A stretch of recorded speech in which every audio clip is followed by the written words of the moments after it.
Welcome to Brother, the Masonic podcast with Neil Thomas Allen and Taz Bachu.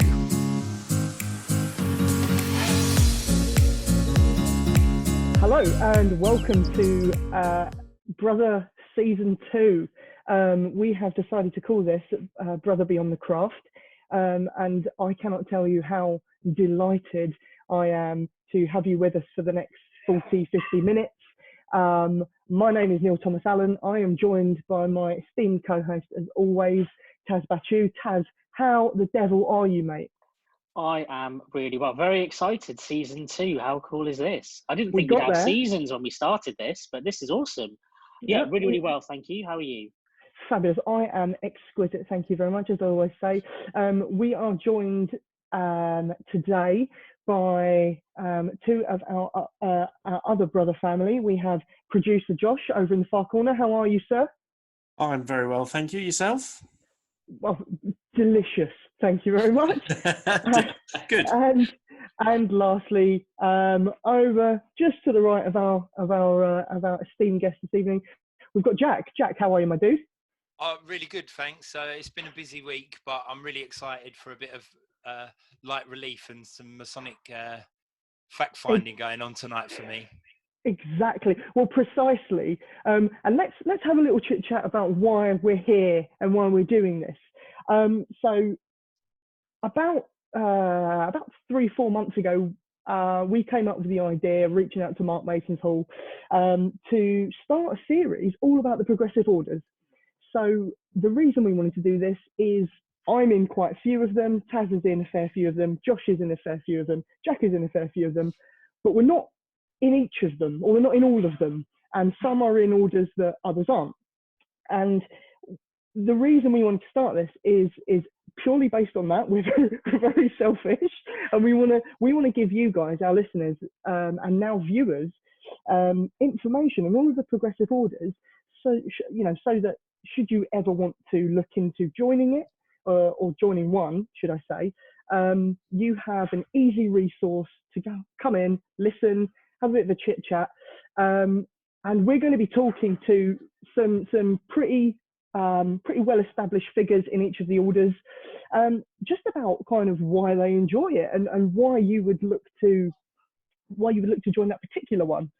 And at this juncture, I'd like to introduce our guest for this episode. He is Illustrious Knight Adrian Jarvis, otherwise known as AD, who is the Divisional Marshall in East Anglia. Adrian, how are you, sir? All very good. Thank you. Thank you for inviting me on tonight. Very good. Nice. It's an absolute pleasure. So over the next 10-15 minutes, we're going to have a chit chat about the Order of the Red Cross of Constantine, which is absolutely my favourite. Myself and Josh are both members, and I'm sure we'll get into why we love it and why we joined and why we think everyone should look into this order. But let's start with you, AD. Tell us a bit about yourself, and where you come from Masonically. Okay, yeah, AD Jarvis. I live in Galston, Great Yarmouth, over in sunny Norfolk, with my wife Sharon. Hey, excellent. No, I haven't got the Norfolk twang. Managed to lose that over the years. Went to school all locally. Went away to uni, 3-year geography degree. My first job after that was a sales rep, but I didn't find it very challenging, so complete career change, and I joined Cambridgeshire Police way back in 1987. 1991, I transferred to Norfolk Police, and I finished my 30 years in Norfolk. I had 3 days off after retiring, and I worked for this fabulous charity in Yarmouth called Centre 81, which is it's my favourite job in the world. I just absolutely love it. Arguably, the biggest influence on my life was my father, who sadly passed away last year, and he asked me if I'd be interested in joining Freemasonry. At the time, I was transferring forces back in 91. And in 1992, I joined a Norfolk Lodge, and then I was exalted into Holy Royal Arch or chapter, and there is a podcast available for that. I know, I've listened to that one. I'll plug that for you guys. Love that. Cheap plug, perfect. And then I joined the Masonic Military Order of the Red Cross of Constantine in 2004. So to some people, I may not be an expert on the field because I've only been in since 2004, but 55 is relatively young in Masonic terms, I think. And like you guys, I'm absolutely passionate about the order. So that's me in a nutshell. Fantastic. And very quickly, for the charity you work for, what's the charity all about? Because I do want to, if we can plug that, I don't see why we wouldn't. Okay, yeah, it's called Centre 81, and my job is I'm a driver. We have some minibuses. We have members there, so in the morning it's a bit like being in the police, where we all sit around a table, take the mickey out of each other. You get your timetable, we go out and we pick up members in their wheelchairs. So they might have physical disabilities, learning difficulties. We take them to the centre, we then drop them off. I then go out and I do community transport. So I'll pick up elderly people, disabled people in their mobility scooters, take them shopping, take them to doctors, hospital appointments, that sort of thing. Then go back at 4 o'clock and I take the members home. And I think probably, Neil, it's possibly because I had 30 years of haven't you got anything better to do, officer, to hello, Adi, how are you? It's lovely to see you. It's the 180 turn. People are actually genuinely pleased to see me. Fantastic. Cool. So let's delve deep down into the Red Cross. Give us a bit of a background about the Red Cross and kind of the history of the order. Okay, I'm conscious that it's on the internet, but also I want to try and keep some secrets. So I will give some information of it. So basically, it's founded on the conversion of the Roman Emperor Constantine the Great to Christianity. And historians have put it back to when he defeated a rival emperor, Maxentius, at the Battle of Saxe-Aruba at Milvian Bridge in 312 AD. And it's stated that he was meditating and looked to the heavens for inspiration and wisdom when there appeared in the heavens a pillar of light in the shape of a cross with an inscription on it. And the next day he defeated his rival. He took that to be a sign from the heavens, and he ordered this standard to be carried before him in all his wars, and all his soldiers to wear this red cross with the inscription on their armour as a sign from above. So that's in general what it is. It's about his conversion to the Christian faith. That was perfect. That was a bit high level, a little bit of info there as well. Love that. So those listening can understand where we're from. That's the background to it. Absolutely. Cool. Thank you so much for that. Now, let's talk about how you join the order. So when I was speaking to Mark Mason's Hall, they actually suggested to me to do the Red Cross first.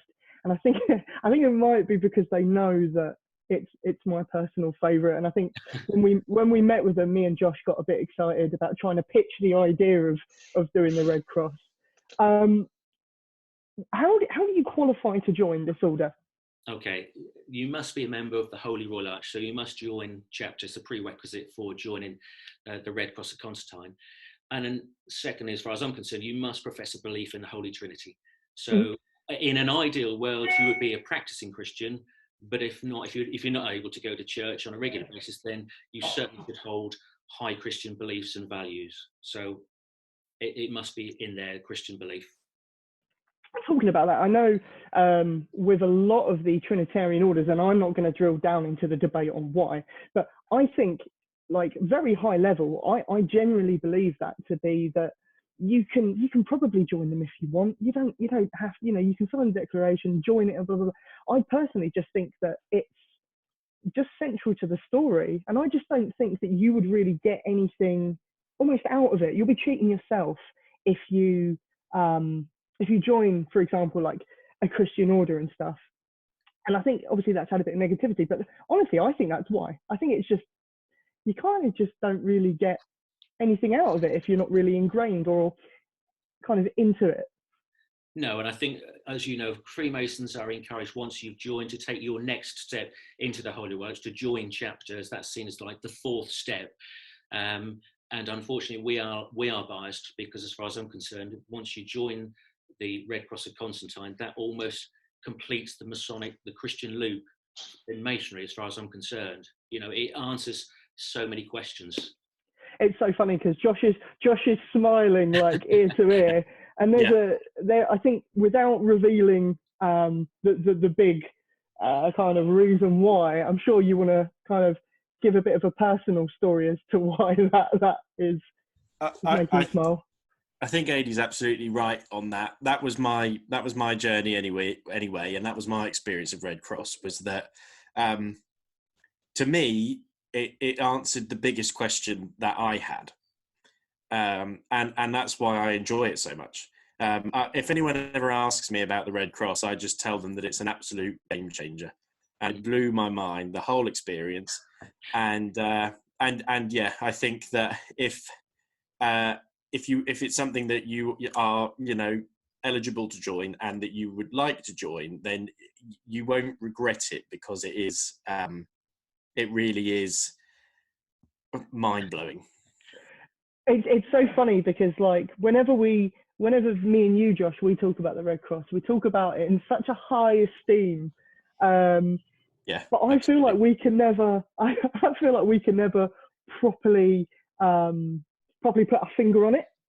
Do you know what I mean? No. Like, and I think even then I was thinking, when I said that it answered my biggest question, I don't even want to say what that question was, because I just don't want to ruin. I do not want to ruin that experience for anybody. I don't want to give anything away, because it's too good an experience to have even the slightest notion of what you're letting yourself in for. But it was just incredible. Neil, is it okay if I just explain to anybody, what actually happens? Yeah. So when you join the Red Cross of Constantine, you become a knight and become attached to a conclave, and your first ceremony is the installation of a Knight of the Red Cross of Constantine. The second ceremony is called the Appendant Orders, where it's the installation of the Knight of the Holy Sepulchre and the installation of a Knight of St. John the Evangelist. And there's no doubt whatsoever that's probably the most meaningful ceremony I've ever been in, without a shadow of a doubt. I have yet to meet anybody who has taken that second step in the Red Cross who's not come out of the ceremony and gone, wow. It just doesn't happen. Somebody comes out and says, oh, it's okay. There's clearly something gone wrong. Because it's a hefty ceremony as well, isn't it? I mean, it's a hefty experience. Like, it's no kind of quick in and out job. You're in there for a good couple of hours. It's a long ceremony. It's a heavily involved ceremony. There's lots of officers involved in that. But if it is done right, which I'd argue it 99.9% of the time it is, it just blows you away. I think, and I always say this to everyone, that it is without a doubt my favourite Masonic ceremony, full stop. I don't think anything can hold a candle to it. And I've been through a lot of them. So obviously your Rose Croix of the world, your Knights of Maltas of the world, and this to me is by far the best. Because I think it has everything, right? So it's really colourful, it's really dramatic, and then it's just again, I can't put my finger on it. I get so excited about it, but I just can't put my finger on it, which is why we've drafted help. Neil, you've been talking to me quite recently about coming to get involved in your conclave, and you took one of the words that my first opinion of it is. It looks like a very colourful ceremony and organisation to be a part of, and obviously your enthusiasm about it really shone through, and that's one of the things that sparked my interest in it. So let's drill down into the next question, which is, Adi, why do you enjoy it? I've always maintained that a Freemason is not properly dressed unless they've got a smile on their face. And in general, we go to any Masonic meeting and we do enjoy ourselves. And that certainly is the case in the Red Cross of Constantine.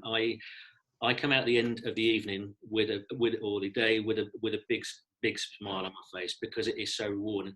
I think I am biased like you, but coming from that police background, I am a stickler for precision. I can't help it. I'm a past Lodge Director of Ceremonies. I'm a past Provincial Director of Ceremonies. I'm a Conclave Marshal and a Divisional Marshal. And I do expect precision. I do expect to get things right. And because if it is done right, Neil, it's the single most important thing for a candidate, that it looks good. I don't like the it'll do attitude. It's a stickler for the detail, the accuracy, the precision, the fact that people take pride in learning the ritual, not only just learning the ritual, but delivering it with a special Christian meaning. That's what's important to me, and that's why I think, like I say, it comes across so many times in a Red Cross meeting. So I think the most important thing you said there, is the very first quote. That is, you could write that up on the wall. A Freemason is not correctly dressed until he's wearing a big smile on his face. That's a huge takeaway. And I think, to be honest, I don't think I've ever seen in a Red Cross meeting. And I'm on the the divisional sepulchre guard, so it's like the provincial grand steward, but at divisional level. But whenever I visited meetings, whenever I've gone to my own, even the divisional meetings, I've never ever seen a it'll do attitude. No. This is one of the very few orders where I think excellence is like normal. Yeah. And I think that with the learning the ritual and delivering it, there's a step up in the Red Cross, which I think is slightly unique in that you don't get a massive paragraph to learn straight away. No. It's all very slowly. Absolutely. And then when you want to get involved a bit more, there are longer sections and lectures and different stories. And there's different roles, for example, in the appendant orders created just for people that want to go off on one for ritual. Yes, there are. I mean, there is, like we said, the appendant orders is a lengthy ceremony, and it is involved, but done right, delivered right for the candidate, an exceptionally meaningful ceremony. I hope you're taking notes, Jack. It looks like he's taking notes. I am. I thought he went off to get an application form, actually. Yeah. I've already got one. It was due to get sent back, but where we're on a little pause, it's still in the outbox, but I'm sure it will be winging its way. Jack, move it to the top, please. Let's move it to the top. So talking about that, so we'll segue away from that, and let's talk about the regalia. Now, what is the regalia of the order? Regalia is very simple. It is a sash and a jewel. It's certainly in East Anglia, in my conclave, when you take your first step, you are just given a sash by the conclave that's provided for you, which you can borrow. You then take your second steps to independent orders, and it's down to you, whether it be you'll propose a seconder who will provide that for you and a jewel. And then, as you know, as you progress to perhaps divisional level, you'll then wear a different sash. And if you then become an Illustrious Knight, an Officer of Grand Imperial Conclave, you'll simply wear your collarette and sash on that, no jewels. So I dare suggest, in terms of compared to other orders, it's relatively cheap. That's one thing I was going to say that also stands the order out and makes it slightly more unique from the other chivalric orders, as it were, is that the regalia cost is relatively low. And I think that puts a lot of people off when they look into things like Knights Templar, Knights Malta, even to be honest, the Christian orders, for example, the Rose Croix, the regalia, obviously these big, collars that are all embroidered, they're not cheap. And I think in terms of the chivalric orders, I think keeping costs low was a very intelligent thing to do. Absolutely. Yep. So we've spoken about our regalia. We've spoken about our ceremonies. We've spoken about why you enjoy it. Let's talk about a candidate. Who would you say is the perfect candidate for the Red Cross? Well, without becoming too deep, I think it has to be a Christian who appreciates ceremonial precision, accuracy, a Mason who's committed to Masonic principles and ethics. Like I said before, a willingness not just to learn the ritual, but to feel it here and then to deliver it. I know the title is a Masonic military order. You don't have to be ex-military. You are taught in a ceremony how to carry, draw a sword, that sort of thing, because swords are carried, which incidentally, spoiler alert, if you do wish to, swords are carried by some of the officers in a conclave, but that's not necessarily a purchase you'll have to make, is it? You can borrow one from the conclave. But like I say, about in terms of the military side of things, it's easier for me because I've come from a disciplined background, this police background, so I find it easier to come to terms with that. But as I say, I think as long as it's in your heart that you want to carry yourself to portray this more upright carrying position, do you know what I mean? I'm perhaps not explaining ever so well, but it's just this deportment, how you carry yourself. There is this expectation of discipline. I think that's something that's actually a bit of a takeaway from the order, I think, because I'm going to level with you. I am, an East End Herbert that got into tech sales and never seen a military battleground or training field in my life. However, this order actually instills a little bit of like ritual drill and sword drill into me that I've never really got from elsewhere. And I think I like it for that reason as well. And I think it's if you're dipping your toe into the water in kind of, you see yourself as a bit of a ritualist and you want to learn sword drill, you want to learn a little bit more kind of like discipline in your Freemasonry, I think this is a great order. Yeah, absolutely. And I don't want to put people off and thinking it's too structured, it's too military, because it is not. It is not, 100% not. But it's just about, I don't like to use the word marching around, but it's just when you parade around that it's a little bit more upright, a little bit more disciplined.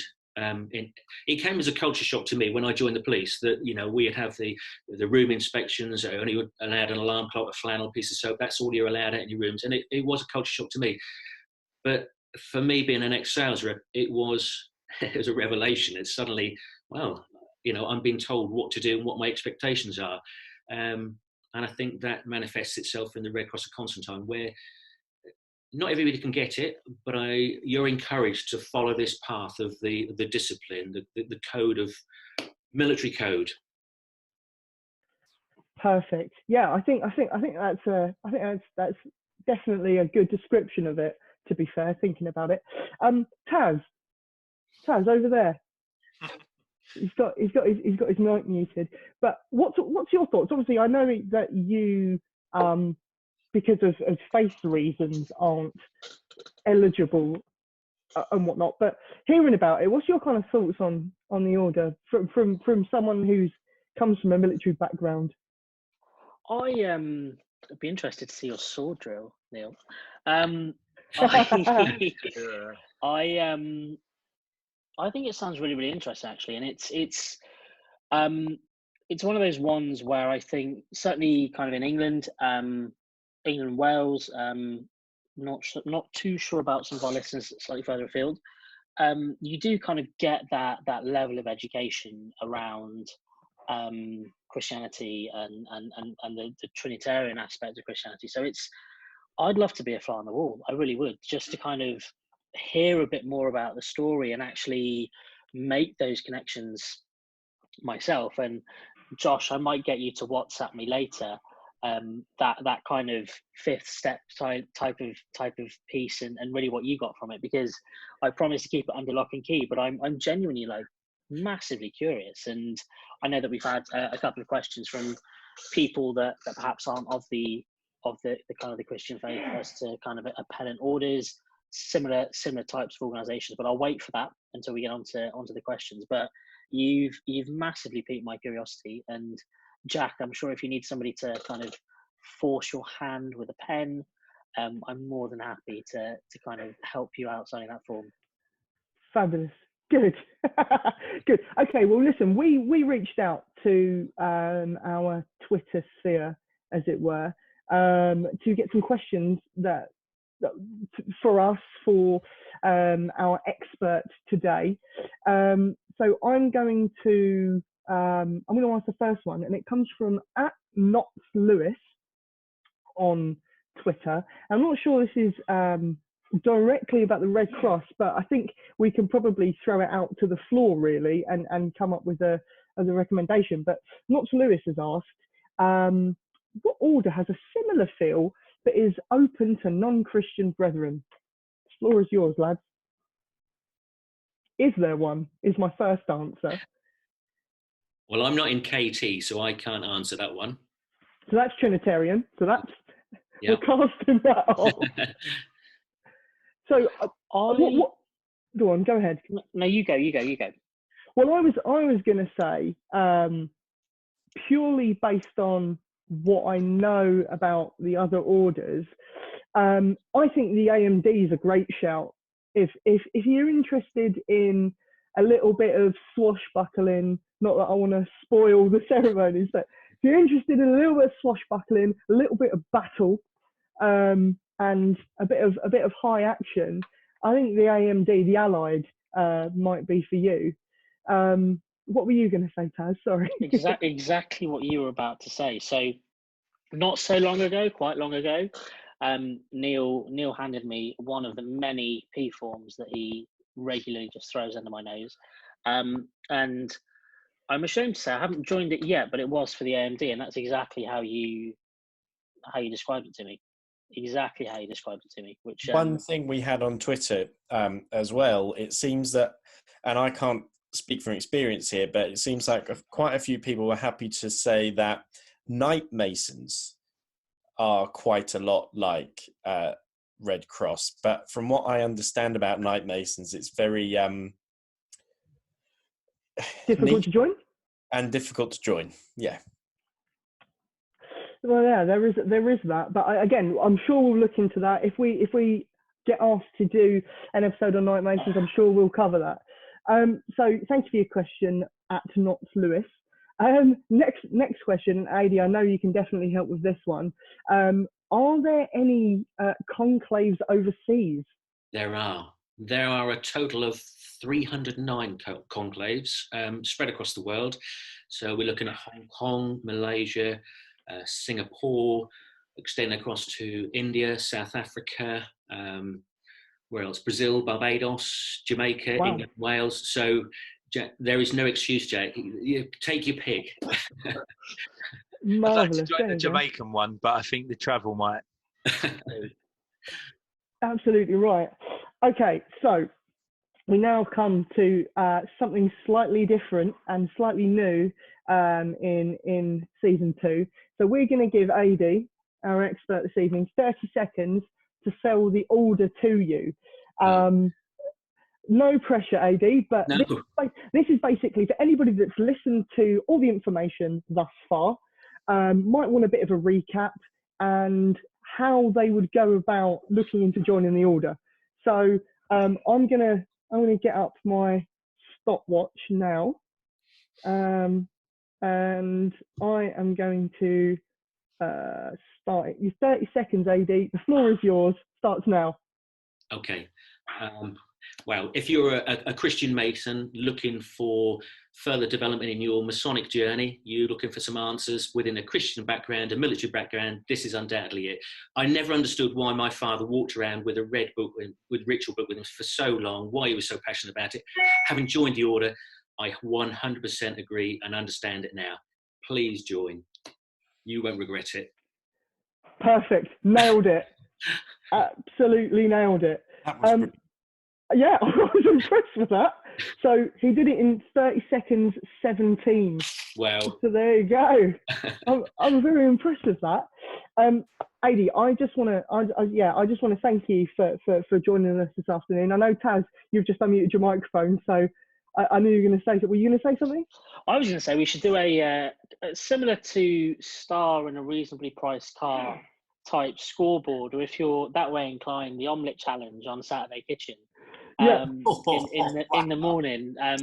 Adi, you're in the lead with 30 seconds 17, but who knows? At the end of season 2, you might be picked to the post. What's the prize, Taz, please? Ooh. Not a P form. Not a P form, please. What is a prize? You know what? If whoever wins gets a dinner with me and Neil, whether that's a prize or not, I'm not sure. But Who's cooking? I could cook dinner at Brother HQ, or once kind of travel suspensions are lifted, maybe a slap up meal somewhere in London. That sounds perfect. Hopefully I shall win then. 30 seconds and 17 milliseconds is the current time. So I think it's like a leaderboard, like a scoreboard. Yeah. We're going to have to, yeah, absolutely. So we're going to have a pitch leaderboard. So you're tip top. I think that's going to take some beating, close to 30 seconds as possible. Adi, again, I want to thank you for joining us this evening as our expert about the Red Cross. So chaps, I hope you can all unmute and give them a big round of applause with me, please.